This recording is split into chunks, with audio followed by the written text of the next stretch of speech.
Good evening all and welcome. Tonight's video has been graciously sponsored by Skillshare. This amazing platform offers a huge variety of online classes on literally anything you can think of, taught by the experts themselves.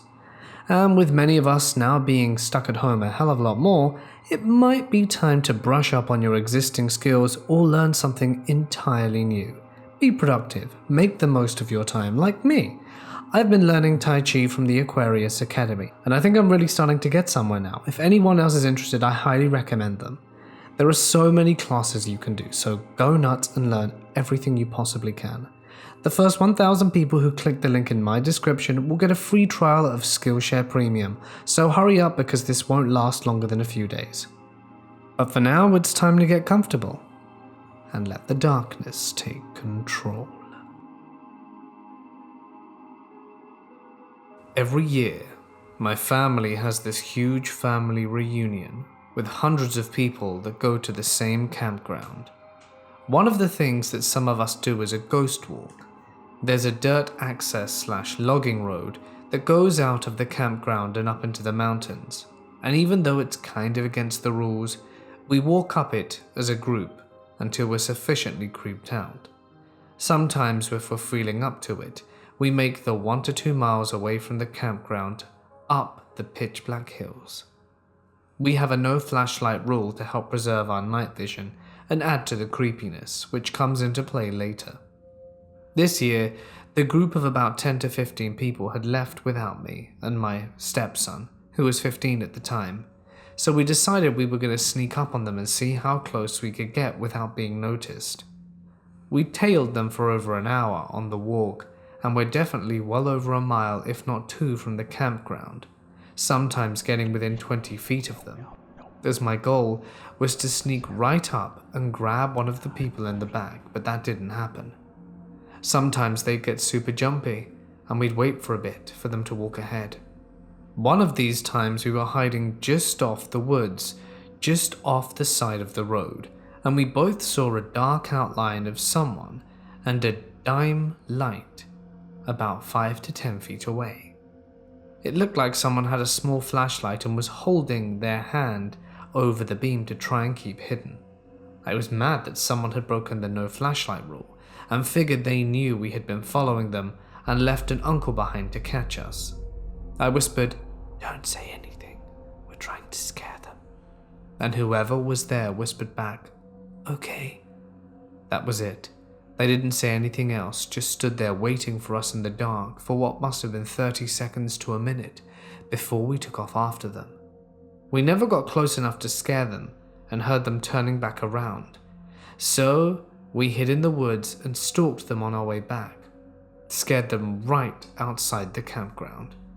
Once everyone got to talking, it turns out that no one had left the group and they had no clue that we were following them, so they wouldn't have left anyone to catch us. My stepson agrees we saw and heard the same thing. We all had the encounter and we were pretty far down the dirt road. I'd definitely say we were at least 1.5 miles from the campground and we didn't see anyone else walking, and I don't think we've ever had one on these ghost walks. It's like the 10th year we'd done it. It's stupid dark out there and I can literally think of 0 reasons why anyone would be out there hiding off in the road while my family are walking past. And it was chilling when we found out it wasn't a relative, and we had just stood there with whoever it was for what felt like a long time. My wife and I were hiking a very long way from the trailhead, at least 7 miles in on a snowy day. We had the whole mountain to ourselves and hadn't seen another person all day, and didn't see another track.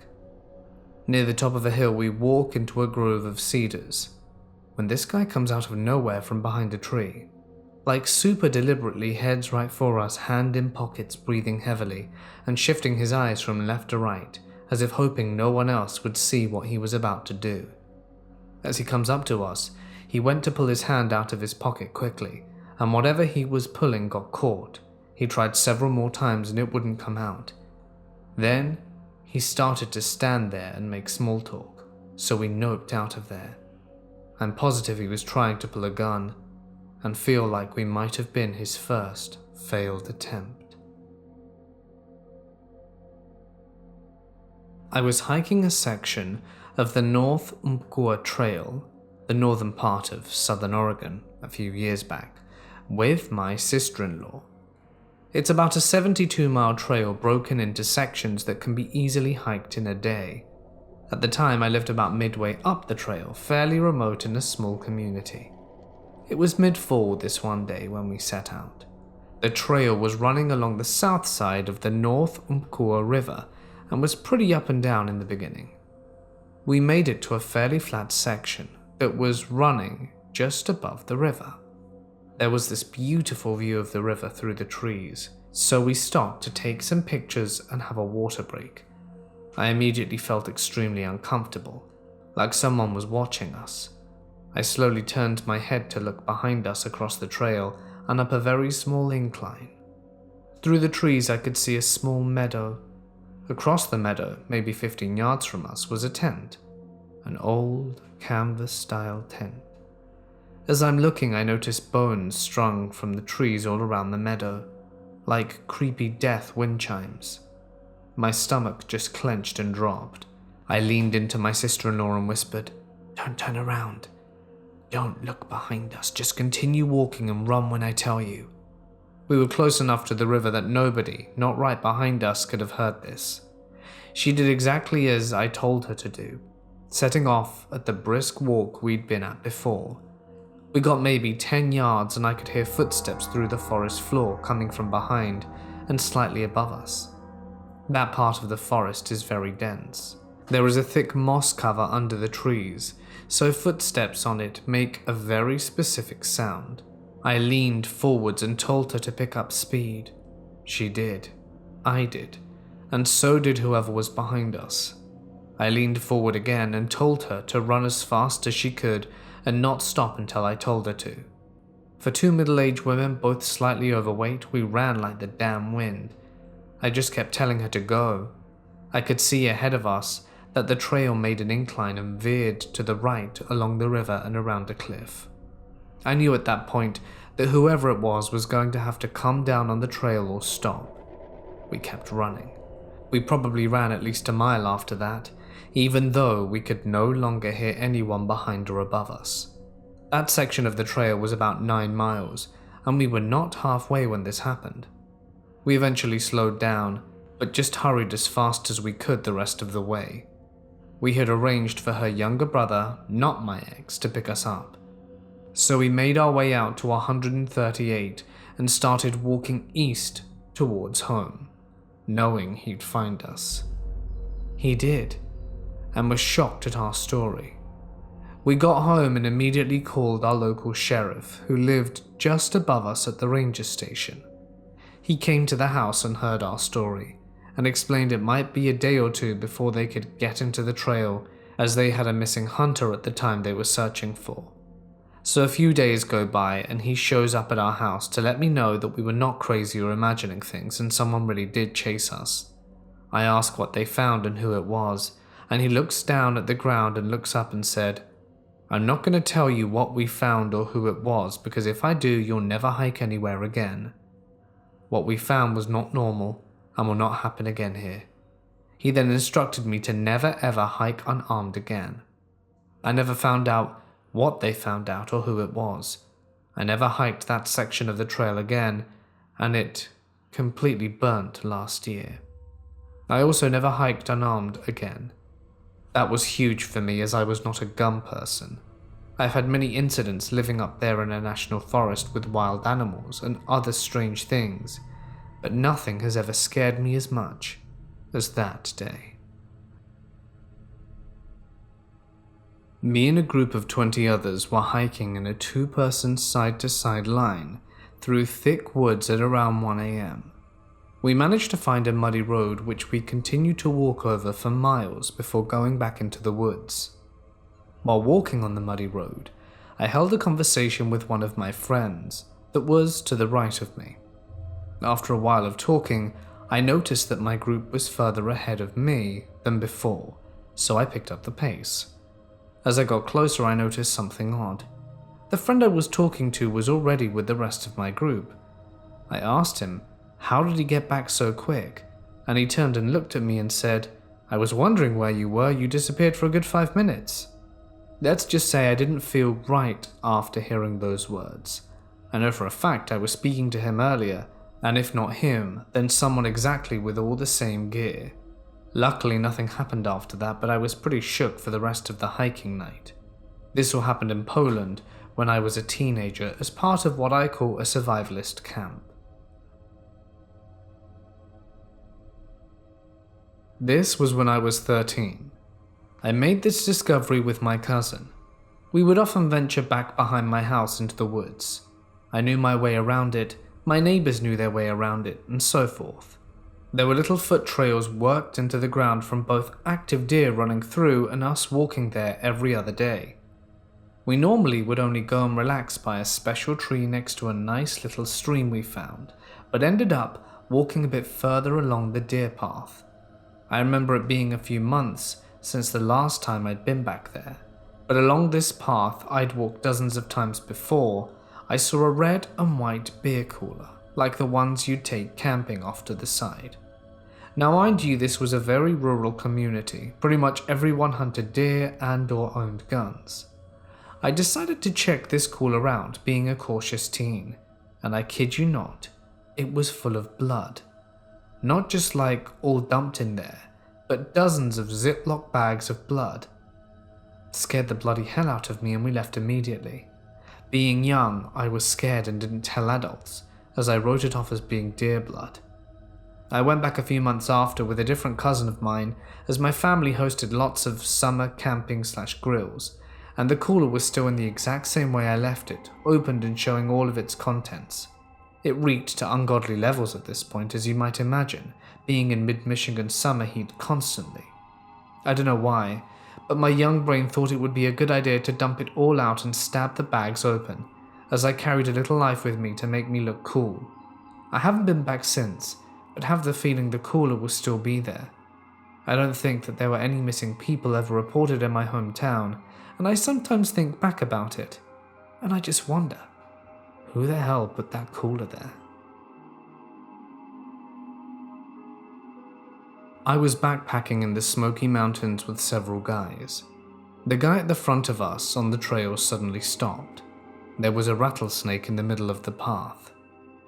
It was a big old rattlesnake coiled up, shaking its rattle and ready to kill. After about 10 minutes we realized the beast wasn't going to let us pass, because it was a very thin path on the side of a mountain. We all had to climb up the hill about 50 feet, then walk through a stream to get past the rattlesnake, then back up to go around it. Because as you can imagine, trying to fight off a rattlesnake that's pissed is not a very good idea. We were out with a few friends a few miles from Pikes Peak in Colorado. We're hiking on this trail and up ahead I see a blue windbreaker in the middle of the trail. We hadn't seen anyone else out walking all day, as it's pretty remote where we're staying, so it was weird for it to be placed right in the middle of the path. But hey, things happen and people drop things, so maybe it fell out of a backpack and no one noticed. The windbreaker was just a piece of this entire campsite we ended up coming across that was absolutely torn to shreds. There was a tent, a hammock, a cooler, a backpack, various articles of clothing thrown around as well. The tent had broken poles, was shredded, and looked like it was from the early 2000s, and the fading that was apparent with the old style of it. Think of a 4-person basic tent from Walmart, not a nice, fancy, lightweight backpacking thing. The hammock was still hanging, empty. The cooler was open and empty. A few shirts and shorts were scattered, and the backpack was empty. We told ourselves it must be some homeless shelter, and that was a good enough excuse for us to leave everything how it was and continue back to the cabin that we were staying at. I had a bad experience in Montana on some medication that affected my oxygen intake, and decided to go back on my own, which entailed sleeping by myself a few nights, which at 10,000 feet can be a little frightening in itself. On the last day hiking, I was exhausted. I wouldn't have even been able to fend off an aggressive 6-year-old. I then came across a freshly killed elk, literally lying on the trail. This was a very large animal, and 2 Europeans came across the scene exactly at the same time and just lost their minds and took off running. I was barely able to walk and just hoped whatever killed the animal would leave me alone. I did make it back okay. Just this last October, I was in Dolly Sods in West Virginia and somehow ended up getting turned around. I've been on at least 16 backpacking trips out west at much higher altitudes and have never gotten lost. It was a long day, around 15 miles with a full pack, and to this day I have no idea how I ended up getting turned around. It was like an episode of The Twilight Zone, and I started having thoughts that wasn't in my reality anymore, and that I would walk this trail for eternity. My brother and friend went out looking for me, which felt terrible. I met a couple who had also been lost but figured out where they were, and I followed them out. I literally ended up going in the opposite direction, and to this day have no idea how I could have been that clueless. It was a big deal and sent me into a deep depression. I'm fine now, but feel that something strange certainly happened in those mountains. I live near Lake of the Woods in northwestern Ontario. This one time, a friend and I were mountain biking on a hot day in August when we ended up on a trail in the bush where there is an abandoned car graveyard. Nothing too scary, it's pretty normal for people to scrap their cars out in the bush here, so we carry on. Buddy and I are excited to explore the area because there is a lot of interesting vehicles and parts to build jumps with. We end up sticking for about an hour or two until dusk, just starting to set in when we come across a black 1950s Buick Roadmaster that looked like it got halfway through restoration. That's when we realized that something was sort of off about this place. There were no properties near this spot for miles, and it was very strange that someone would abandon such a beautiful car halfway through repair. My alarm bells were ringing, but only a little, so we carried on, and we were pretty beat from all the riding that we were doing that day, and decided to find a place to rest and walked a little more into the trail towards a small dirt pile when we immediately realized that something was definitely wrong. The place was littered with animal bones from different animals. There were deer skulls, rabbits, dogs, and what looked like feline bones. I'm starting to feel a little sick to my stomach, but my buddy seems unfazed by it. I can't tell if he's the braver of the two of us or less intelligent at this point, because I keep telling him with increasing urgency that we need to get on our bikes and get the hell out of here. He tells me I shouldn't worry, and tries to rationalize it by saying that it was some hunters illegally dumping here despite the canine bones. He walked to the other side of the dirt pile, turned around, ghost white, and said, "We need to get out of here now." I managed to peek around and caught a glimpse of what was on the other side. Holy Jesus, someone built a shrine here. I'm screaming inside of my head to leave, and I scramble to grab my bike and my backpack. As we're about to pedal off, we hear someone shouting, "Hey!" to the right of us in the thick. I've never bolted so damn fast out of somewhere in my entire life. I try to get a glimpse behind me. There's an old man in a plaid shirt, with blue jean overalls, at near the dirt pile with a shovel in his hand, shouting at us and gesturing for us to come back. When we thought we got close enough to the main road, we decided to take a break and catch our breath. My friend and I are soaked with sweat, chugging our water and completely unsure of what we just saw.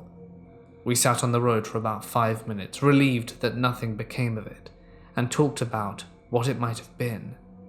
My friend and I still trying to rationalize it when suddenly we hear a loud vroom and my heart skipped a beat. He started the car and we peeled down the main road to his house in what felt like 2 minutes, which should have been at least a 10-minute ride. I could feel the lactic acid building up in my legs from pedaling so hard, gears maxed out even uphill. This was 12 years ago. I still don't know what was happening down that trail, but I'm glad I never stayed to find out. I went hiking around the Lake District in England in 2018 with my dad. It's a generally hilly area and rural and very beautiful. We stayed in a B&B for the week, and for a few of these days it was raining very heavily as it was February. My dad's been trying to complete his bucket list for the last few years, and hiking in heavy rain was on it because it reminded him of Brazil from when he lived there. We had a bunch of gear and walked around. The plan was to start small in the Lake District and then eventually work our way up to Mount Snowdon in Wales. During our second day of hiking, the ground was very slodgy. We sat down on a steep hill 20 feet above the ground level and watched the sunset. Then the ground started moving beneath us. It was a landslide, and our weight on top of it had pretty much done it.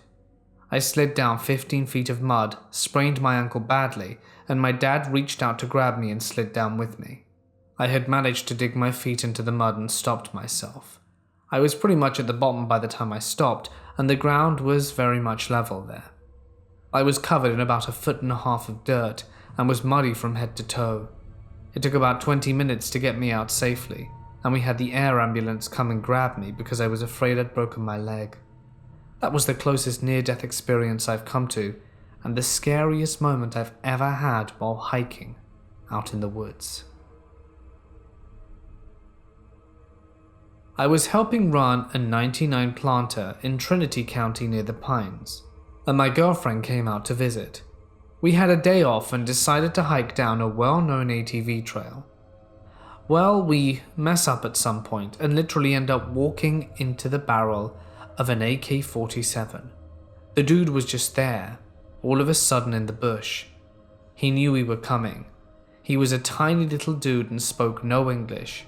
He was as scared as we were and was yelling instructions in Spanish, which I barely spoke, but luckily my girl, having grown up in East LA, did speak some. She calmed him down and explained that we had a spot over at the next hill and that we were just hiking. He calmed down and actually ended up walking back with us to the main trail where we parted. He was all business the whole time, never smiled or laughed about the mix-up or took his guard down. We likely had stumbled on an illegal arse cartel grow, as there are tons out there, and were lucky as hell that he didn't just try to end and bury us there and then. I'm hoping someone can help me understand what it was I saw. I live in upstate New York in a relatively high-traffic hiking trail that runs alongside a stream for a portion. Last week, I noticed a dead deer near the stream, pretty common in our area, specifically in winter, and went for a walk yesterday evening.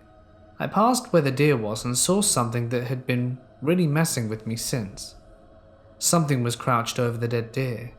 It looked like a pig, but large, the size of a grown man, with loose, sagging skin. The whole face was kind of sagging and leaking out of its nose and eyes. I've worked with livestock before, so I know what pigs look like, and this pig was all the wrong shape. Its body was swollen, its back legs were splayed out, and I could see they were really long. It had virtually no hair, just smooth skin, and it was sitting on its back haunches near the deer. And by the time I got close enough to see it, it was staring at me still. I have this sick certainty that it noticed me before I noticed it. I was standing about 20 feet away, still basically on the trail, and it was just staring at me. The deer carcass was kind of everywhere, as it had been messily eaten, and while I was watching the pig, it raised both its front legs and saw that they ended not in cleft feet, but in large hands like humans. It reached into the deer, ripped off a chunk of its side, raised it to its snout, and ate out of its hand. All of this went down in a matter of seconds. As soon as I saw it had hands, I just turned back the way I came and walked as fast as I could out of there. I wanted to run, but I was afraid it would chase me, so I went back the way I came in, just trying to stay calm. It was the worst walk of my life. I was too afraid to look behind me because I was scared I would see the pig thing following me, but I made it out and ran across the parking lot to my car. Now I'm just trying to understand this encounter. I want to believe my mind was playing tricks on me. I haven't found anything on the internet about this creature, and if anyone has ever seen anything like this, please tell me. I need to know what I saw that night. One night, my best friend Joey and I were cruising Maine in our hometown Bismarck. This was last summer. We got bored around 11 p.m. and I asked if he wanted to hike up to the Indian Village lookout by the river, and he said sure. So we park at the bottom of the trail and start walking. Now this hike is probably a little under a mile and is pretty steep the whole way up on a paved walking trail. He was wearing dudes and I was wearing basketball-style shoes. On the way up, he and I were making stupid jokes about the Native American ghosts trying to get us and stuff. We were trying to scare each other. Now, once you get to about 0.15 miles from the top, the rest of the hike gets even steeper, and it's surrounded by a sort of small forest area. So it's pretty dark, but I had a powerful flashlight. So we get to the top and enjoy the view of the river for a few minutes and then head back down. On the way down, we kept joking to each other that there was something behind us, and neither was falling for it. So we get halfway down and Joey says to me, "Logan, there's actually something behind us." And he sounded genuinely frightened. But I thought, yeah, right. So I shined my flashlight back for about 2 seconds because that's all I needed. And about 100 yards behind us there was a human height black figure with its eyes illuminated by the light. We both took off at a dead sprint down the hill, and a few seconds after he said, chill out, it's just a biker." And we waited for a few seconds watching it slowly come towards us, and then he said, "That's not a biker." And we both took off running down the hill, probably a quarter of a mile to his car, and waited there for a good 15 minutes watching the trail when nothing came down. We drove up the road where you can look up the trail and saw nothing. I genuinely do not think it was a biker for a few reasons. It was a quiet night and we didn't hear anything. No bike noises, tire noises, nothing. Nobody's going to be riding their bike out at 11 p.m. and no one ever came down the trail. Like I mentioned earlier, that's a pretty steep hill, so someone isn't just going to turn around in the middle of going down it. We never saw any other people while going up or at the bottom of the hill, so it wasn't another person. The only other logical explanation I can think of would be a deer, but there's no way that it was a deer because we saw it coming closer. Deer don't follow a person running away from them, and we never heard any noises in the grass or anything. It was just a very spooky experience to say the least. We live in the woods bordering a massive park system in Alberta. We have bears, lynx, moose, wolves and cougars. The cougars, and moose, scare me more than anything out here. My husband and I were hiking an old hunting trail quite far into the park with our dog. The dog was super big, a Rottweiler/Irish wolfhound and very well trained, who sadly passed away at a fairly young age. We'd been out hiking for about 2 hours and stopped for a rest on a fallen log.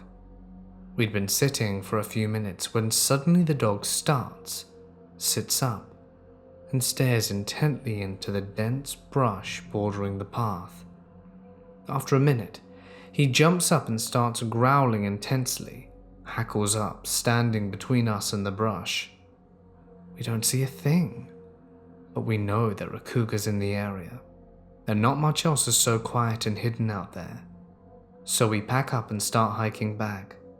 The dog is super relieved, and we're leaving, and walks alongside us, checking behind every so often. We hike back for 10 minutes or so and the dog stops again, staring behind us and starts growling loudly. We have bear spray but no gun, and we figure the cougar is following us now. So we keep hiking back, adrenaline high, bear spray out. It goes like that for roughly an hour. Hike for a while, dog watching our back, and occasionally stopping to growl and snarl at whatever he senses that we don't. The dog stays tense the rest of the way back, and kept checking over our shoulder. But the last half of the hike back home, he didn't growl at anything else, at least. still scared the crap out of us both, and we were super grateful that the dog stuck to us instead of running off to chase the cougar, which ends in them being eaten, but was big and aggressive enough to keep the cougar at bay. I do wildlife photography, so go hiking every Sunday, and have been doing this for about a year now. With the frequency I go hiking, it might be surprising that I've had 2 experiences, or maybe not. Both of these have taken place in the western part of Wisconsin. My first experience was at a semi-defunct state campground in the middle of summer. I say semi-defunct because there was a newer gravel parking lot by the gravel road, and a gated off road leading deeper into what used to be a paved parking lot and paved RV and campsites. It's about a mile from the gravel parked lot to the paved lot, and this walk goes just fine. The road continues past the paved lot for about a mile, then splits into almost non-existent trails. It was after I got past the paved lot that things started to get strange. I started to get a weird feeling that was hard to describe. It just felt like wrong. Every step I took, I had the thought that I shouldn't take another step and that I should turn around. This feeling kept growing and growing in intensity until I got to the end of the road and just couldn't take it anymore and turned and went the way back, because I had the strongest feeling that if I went on a trail, something very bad would happen. The walk back to the gravel lot was just fine, and by the time I got to the lot, the feeling was completely gone, and I looked for agates on the gravel road. The second one I will say I think was probably a deer, but I'll let you decide. This hike was in the early fall.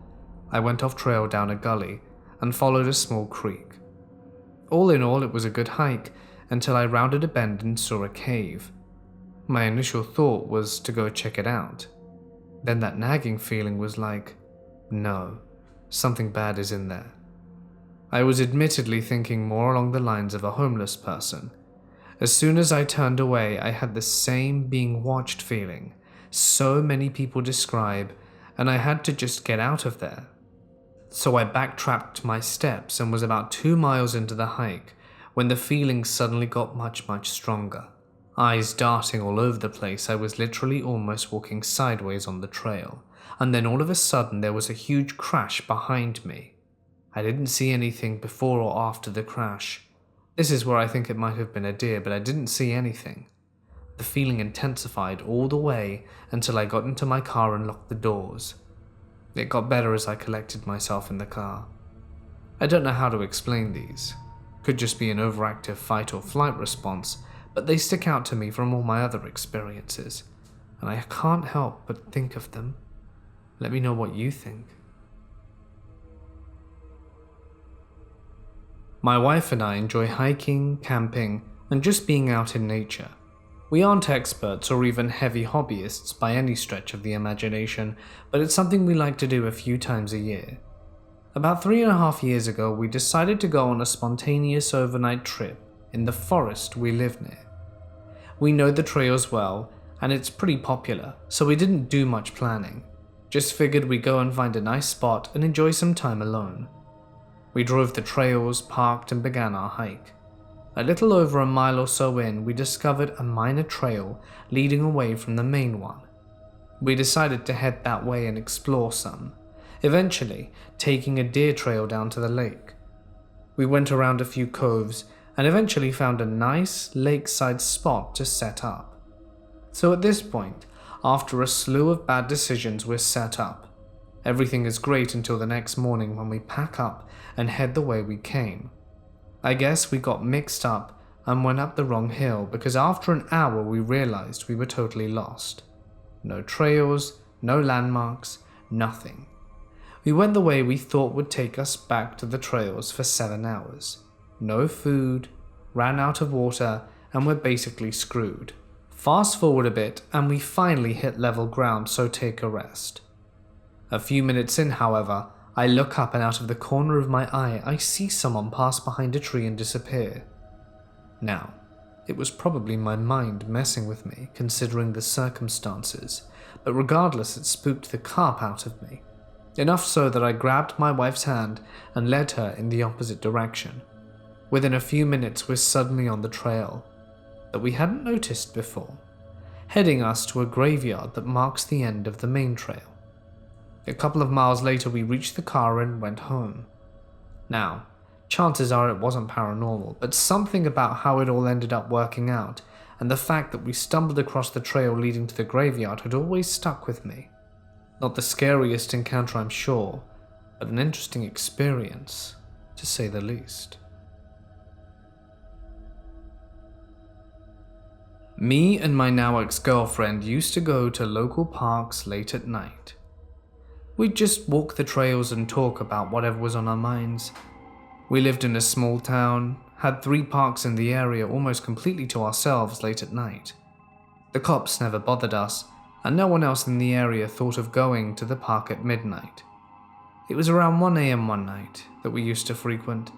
The park has a 4+ mile nature trail that winds and bends. We've walked it a few times before the whole way and back and never seen anything too out of the ordinary, but a few surprises, such as walking up on a herd of deer that were sleeping and the occasional coyote, which runs away once it sees our flashlight. We were walking the trail about a mile in when we both heard a horrendously loud crash and both nearly crapped ourselves and caught with the flashlight a large, probably 30-foot tall pine tree falling over 20 feet away from us. After about 10 minutes of silent listening and trying to calm ourselves down, we came to the conclusion that it must have possibly been weakened, like by some natural cause, and continued walking for another half hour or so. We started talking about other things, almost forgetting that the tree fell, when another tree, this time an oak about 40 feet tall, fell right next to us. This one was easily 10 feet from us, and we noped out of there and both ran for our lives back to my truck. If you've ever heard a tree fall fully intact, it's an awfully eerie sound. The ripping and groaning of the roots being pulled from the earth, followed by the deep, concussive thump of the tree hitting the ground. All this happening in the middle of the night, by the light of an old flashlight within a few seconds. For the record, there wasn't any wind that night, and from what I could recall, the ground was not wet or anything like that. I went back to where the trees fell during midday a few days later, and saw that they both looked to be perfectly healthy trees. Both trees fell away from us almost perfectly. No obvious signs of foul play, and about a week later the park service cut the trees up and removed them from the park. My girlfriend was always uncomfortable talking about that night, and would always change the subject, and we eventually separated a few years. My girlfriend and I were terribly freaked out about it for a while, and led to our late-night park excursions ending. Just the odds of it happening must be almost astronomical, right? 2 different species of trees that were a very large distance and quite apart from each other, and that happened to fall as we were very near them. I'm the guy who will try and find any plausible explanation, but that night has bothered me over the years from time to time. I truly wonder if there is something else more sinister behind it. It was 2016. I asked my husband to drop me off at the nearest arboretum on his way to a job, my favorite park. Usually there were a lot of joggers and people with dogs, so it didn't seem like a bad idea to just go in the middle of the day by myself. On that particular day, I think I was almost alone except for one other guy. I kept running into him, maybe mid-30s, taking pictures. He looked like a park ranger, so at first I didn't find him creepy nor unusual. I'm also there taking pictures. I just start making it a point to get away because I didn't want to ruin his photos. At some point, I got the feeling like I am the subject of his photos, and that was when I started getting creeped out. I began looking for a way out the park. As I made my way out, he was there again. I tried to keep it friendly and say something innocuous related to the job. I don't remember what, and he said, "Oh, I don't work here." We said nothing more. We are out of the park, and I ran up to my husband's car and say, "Hi honey, I missed you." Not deterred by my husband's presence at all, the guy came over before I could tell my husband about what happened, and he just said, "By the way, my name's Jordan. Check out my photos on Facebook," and handed me a business card. I never did check out his page, but his business card floated around my bag for months, reminding me that I didn't enjoy solo hiking anymore. Last summer, me and my brother took a walk through the woods at Silver Falls State Park in Oregon. The forests were beautiful and cool, so we figured why not, and took a path into the trees. We were pretty far down the path when it happened. Our cabins were far out of view and out of earshot, and we had just turned a corner and began going up the side of a cliff when my brother froze. I asked him what was wrong, and he was near tears when he told me he wanted to go back. We jogged back to the cabins and he told me he saw a black streak that was in the shape of a human, with a long nose, bald head and skinny limbs, dashing silently through the trees. I've never seen my brother in this state. He was crying and shaking. I've been thinking about it. Could it have been a cryptid? Maybe whatever it was, if it wasn't just my brother's imagination. It's what snatches people up in the blink of an eye in missing 411 cases. I want to add that it was definitely no jogger or fellow camper. I spoke to my brother again and he described it in the same way. Shorter, black, human-shaped, running silently past before vanishing completely behind a tree.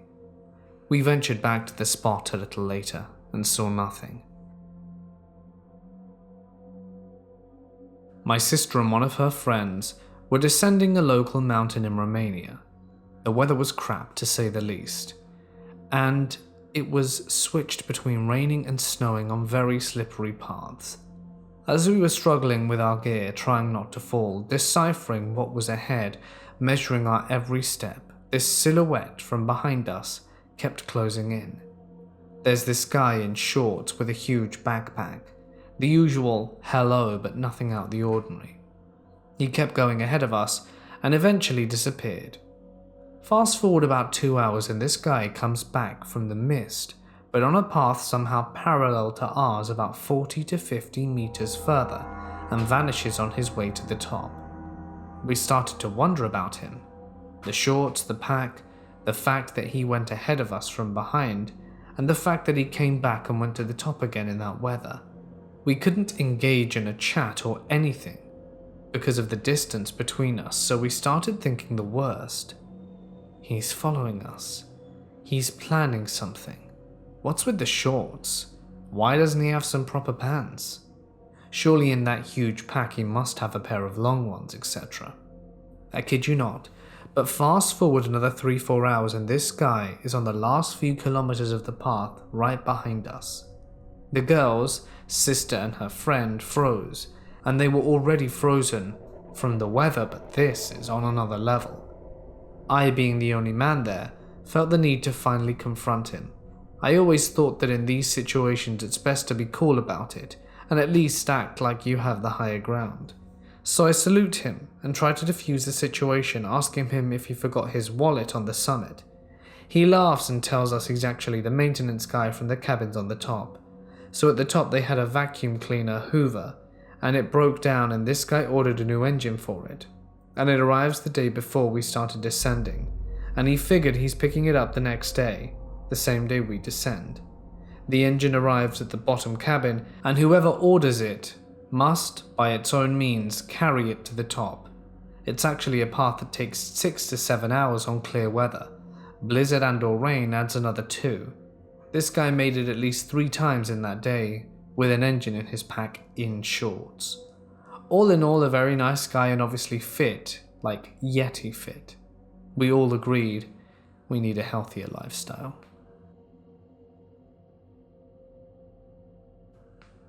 Hey guys, it's Mort here, thank you so much for listening.